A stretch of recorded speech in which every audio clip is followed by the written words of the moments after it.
வைக்கிறேன்னு பார்க்கலாம். கொண்டக்கடலை 1 கப். இதை நல்லா அலசிட்டு ஊற வச்சுக்கணும். இந்த மாதிரி ஊற வச்சுக்கணும்.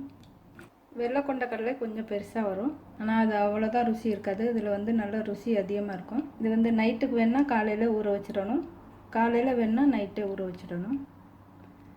நைட்டுக்கு தேவைன்னா சுடுதண்ணி சேர்த்து ஊற வச்சோம்னா மதியம் போலே ஊற வச்சுக்கலாம். பெரிய வெங்காயம் 2, ஒரு 7 சின்ன வெங்காயமும் சேர்த்துக்கிறேன். தக்காளி 2, ஒரு முழு பூண்டு, இஞ்சி வேணால் சேர்த்துக்கலாம், இஞ்சி ஒரு துண்டு, தாளிக்க பட்டை சோம்பு, மிளகாய்த்தூள் 1/2 கரண்டி, 1/4 டீஸ்பூன் மஞ்சள் தூள், உப்பு தேவையான அளவு எண்ணெய், கருவேப்பிலை.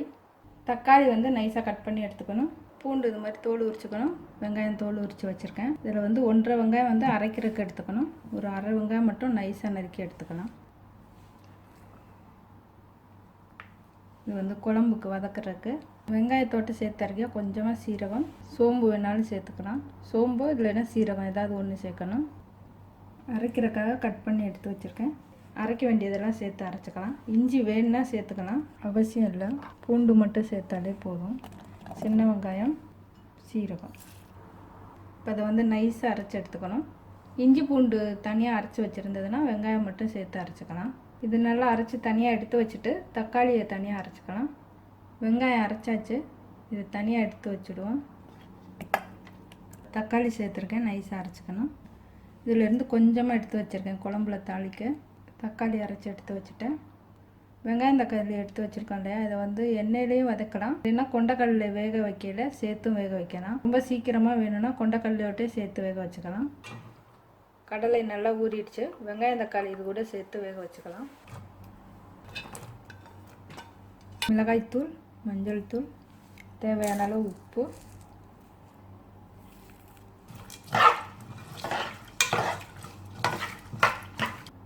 ஒரு 3-4 விசில் விடலாம். நல்லா ஊறிடுச்சுன்னா 2 விசில் 3 விசில்லே வெந்துடும்.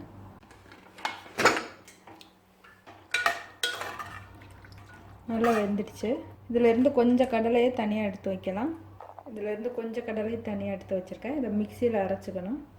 இதை தனியாக அரைச்சி எடுத்துக்கணும். அரைச்சாச்சு. நல்லெண்ணெய் சேர்த்துக்கலாம். பட்டை சோம்பு, கருவேப்பிலை சேர்த்துக்கலாம்.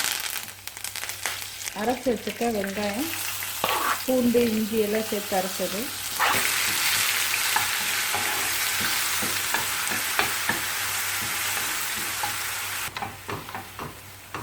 பச்சை வாசனை போக வதங்கணும்.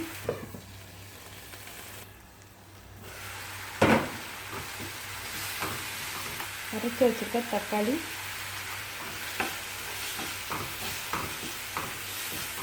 இதுவும் நல்லா பச்சை வாசனை போக வதங்கணும். நல்லா எண்ணெய் பிரிஞ்சு வர்ற அளவு வதக்கணும்.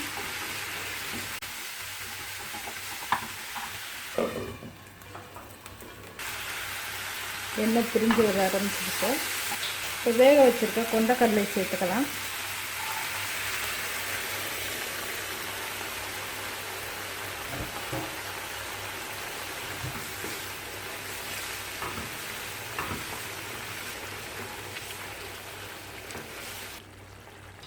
கொஞ்சமாக தண்ணி சேர்த்துக்கலாம்.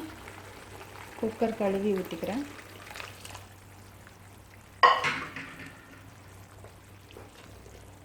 அரைச்சி வச்சுருக்க கொண்டக்கடலையை சேர்த்துக்கலாம். நிறைய கடலை வேணும்னா கொஞ்சமாக அரைச்சிக்கலாம். கடலை கொஞ்சமாக வேணும்னா நிறைய அரைச்சி சேர்த்துக்கலாம். கொஞ்சமாக இருக்க தான் கடலை நல்லாயிருக்கும் பூரி தொட்டு சாப்பிட, இல்லைன்னா கடலை கறி மாதிரி ஆகிடும். ஒரு 2 நிமிஷம் கொதித்து வேக விடணும். உப்பு பார்த்துக்கணும். கடலை மசாலாக்கெல்லாம் போதுமான உப்பு சேர்க்கணுன்னா இந்த டயத்தில் சேர்த்துட்டு நல்லா கொதிக்க விடணும். கொஞ்சமாக உப்பு சேர்க்குறேன். ஒரு 2 நிமிஷம் கொதிக்க விடலாம். 2 நிமிஷத்துக்கிட்ட ஆயிடுச்சு. எண்ணெயெல்லாம் மேலே பிரிஞ்சு வந்துடுச்சு. இறக்கிடலாம். சன்னா மசாலா ரெடி ஆயிடுச்சு. இது இட்லி, தோசை, பூரி, சப்பாத்தியோட சேர்த்து சாப்பிட சுவையாக இருக்கும். நன்றி.